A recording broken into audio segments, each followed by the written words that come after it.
tahun 325 Masehi. Konsil Nicea yang diadakan pada tahun 325 Masehi melantik Yesus menjadi Tuhan. Melantik Yesus menjadi Tuhan. Melantik Yesus menjadi Tuhan. Melantik Yesus menjadi Tuhan.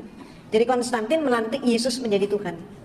Yang saat itu sebelumnya Yesus tidak pernah dinyatakan sebagai Tuhan. Dan sampai hari ini pun kalau ibu dan bapak mencermati seluruh Bible, tidak ada satu kalimat pun yang menyatakan Yesus sebagai Tuhan. Dia tidak pernah menyatakan sembahlah aku Tuhanmu. Hal itu tidak pernah terjadi.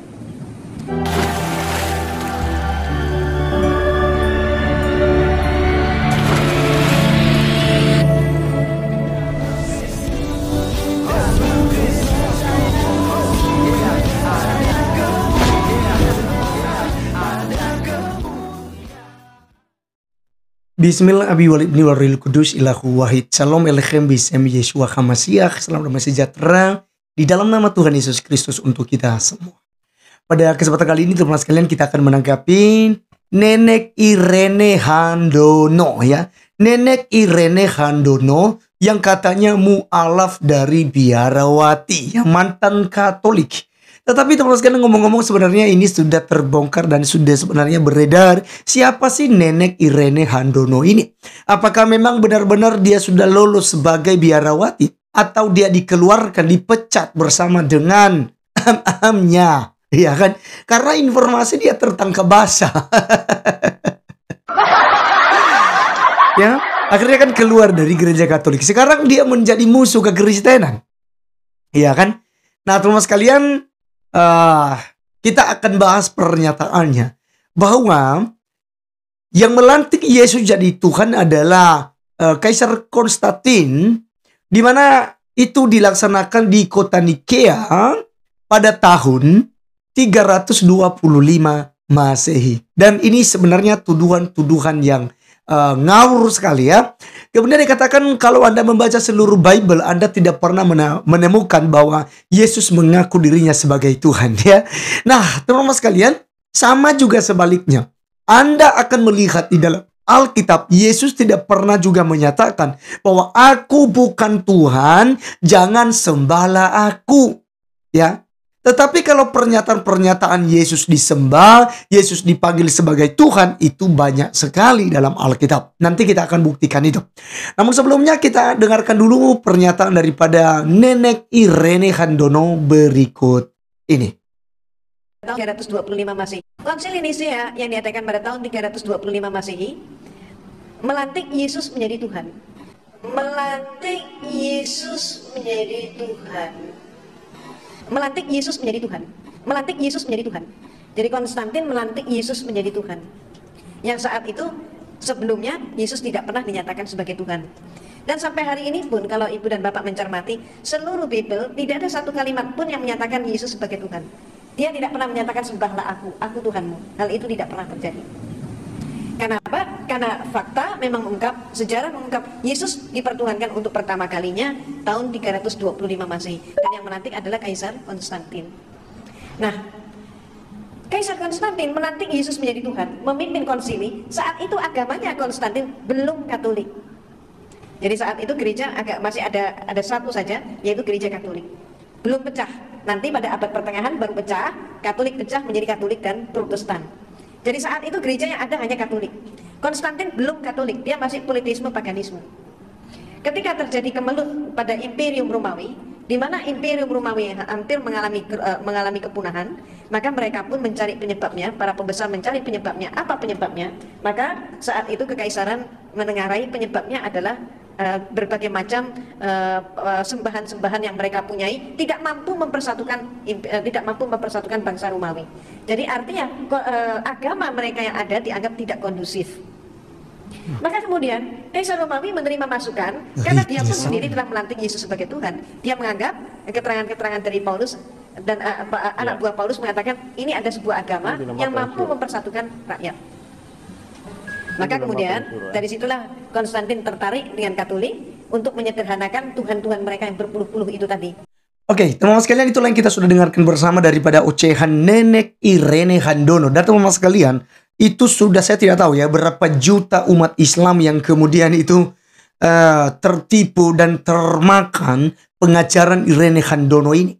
Karena perempuan ini diberikan sebuah panggung oleh Majelis Ulama Indonesia beberapa waktu yang lalu, beberapa tahun yang lalu lah ya.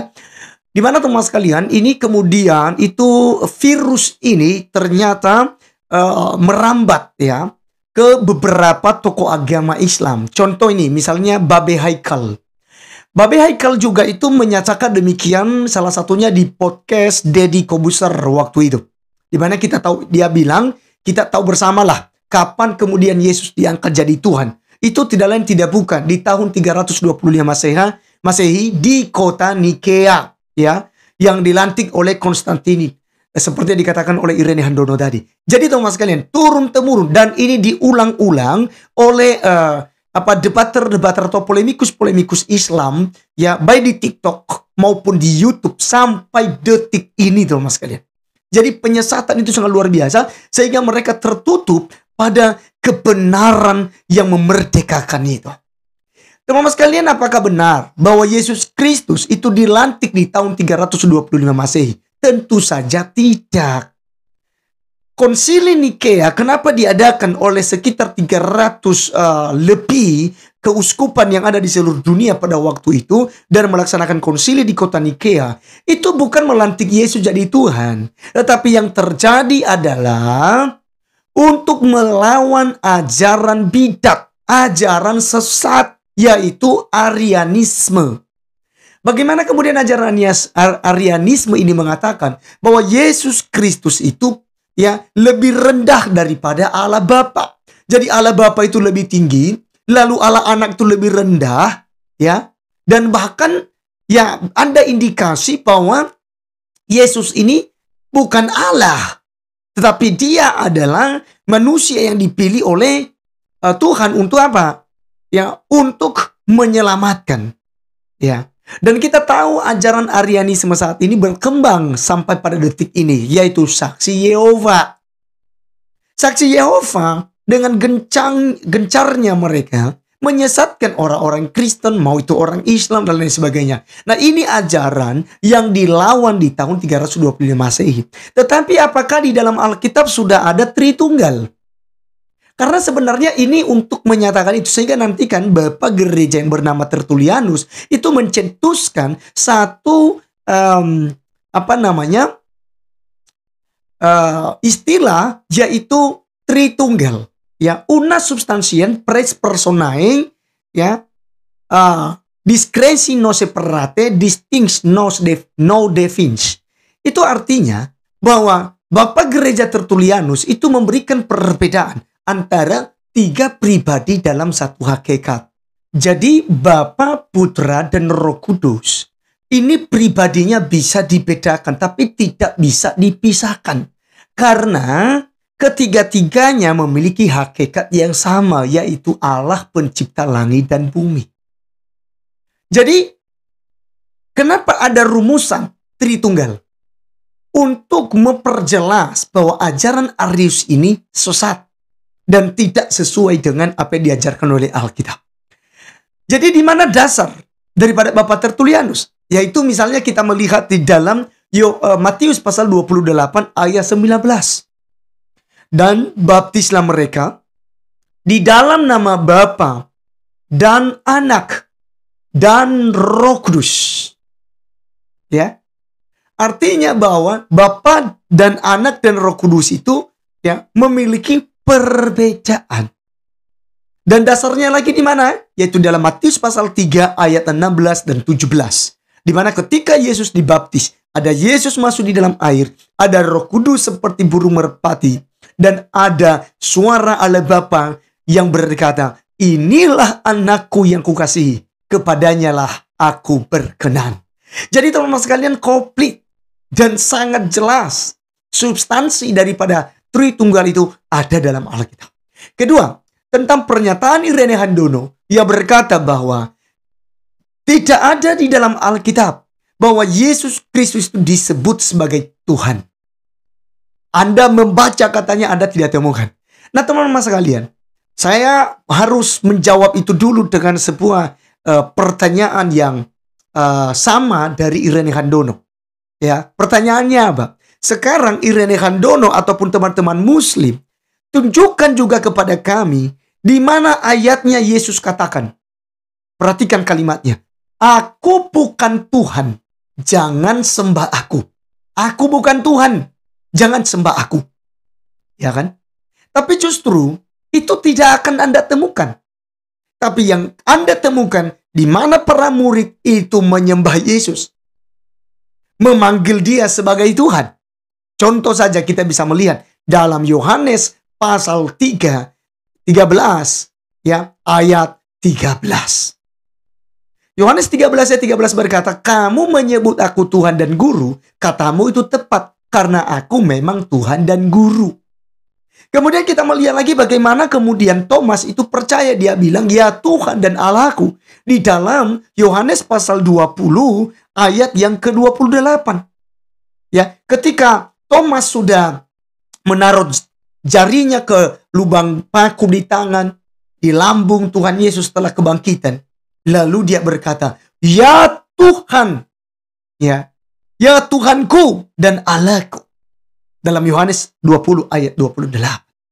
Dan kemudian teman sekalian ada banyak sekali ayat di dalam Alkitab. Ya. Ketika Yesus berkata, akulah dia. Akulah dia yang sedang berkata-kata dengan engkau. Atau ketika Yesus berkata, aku dan Bapa adalah satu.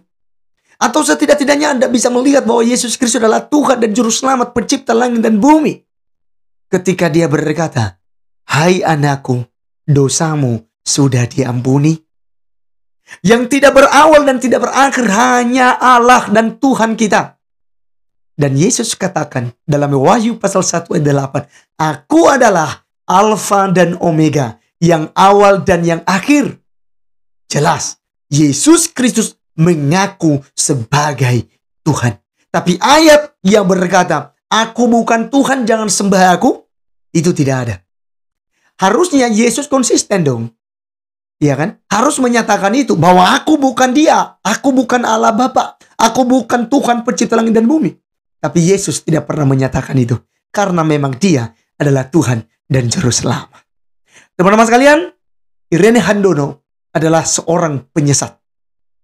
Maka, bagi teman-teman, jangan tutup hati. Ketika Anda mendengarkan tentang Yesus, pahamilah dengan baik. Ya, karena sejarah tidak pernah mengangkat Yesus, melantik Yesus jadi Tuhan.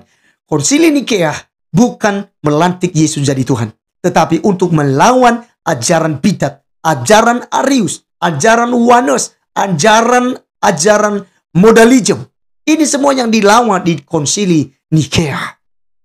Jadi itu kesesatan besar jika ada yang berkata bahwa Yesus dilantik jadi Tuhan di tahun 325 Masehi.